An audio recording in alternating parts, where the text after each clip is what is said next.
సత్యం ఒక సాధారణ రైతు. తన జీవితమంతా కష్టపడి పనిచేసి తన కుటుంబానికి 2 పూటలా ఆహారం సమకూర్చేవాడు.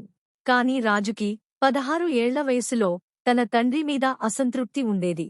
సత్యం దగ్గర డబ్బు లేకపోవడంతో రాజు కోరుకున్న కొత్త బట్టలు, ఫోన్ లేదా స్నేహితులతో ఊరు తిరగడానికి ఖర్చు పెట్టే స్తోమత లేదు. నీవు నాకు ఏమీ ఇవ్వలేవు. నీతో ఉండడం వల్ల నాకు ఏమీ లాభం లేదు అని రాజు తరచూ అనేవాడు. సత్యం ఈ మాటలు విని బాధపడేవాడు. కాని ఎప్పుడూ నోరు మెదపకుండా ఊరుకునేవాడు. అతని హృదయంలో తన కొడుకు పట్ల అపారమైన ప్రేమ ఉండేది.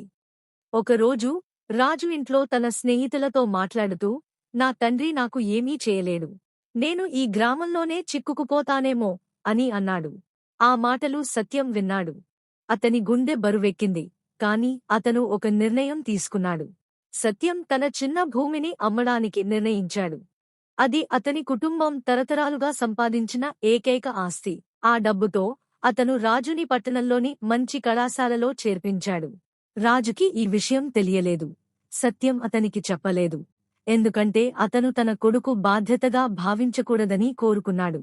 సంవత్సరాలు గడిచాయి. రాజు కష్టపడి చదివి ఇంజనీర్ అయ్యాడు. అతను పెద్ద ఉద్యోగం సంపాదించి పట్టణంలో స్థిరపడ్డాడు. కాని ఈ సమయంలో సత్యం ఆరోగ్యం క్షీణించింది. అతను గ్రామంలో ఒంటరిగా ఒక చిన్న గుడిసెలో జీవించాడు. ఎందుకంటే భూమి అమ్మిన తర్వాత అతని దగ్గర ఏమీ మిగలలేదు. ఒకరోజు రాజు గ్రామానికి తిరిగి వచ్చాడు. అతను తన తండ్రి జీవిత పరిస్థితులను చూసి షాక్ అయ్యాడు. గ్రామస్తుల నుండి అతనికి సత్యం తన కోసం చేసిన త్యాగం గురించి తెలిసింది. రాజు కళ్లలో నీళ్లు తిరిగాయి.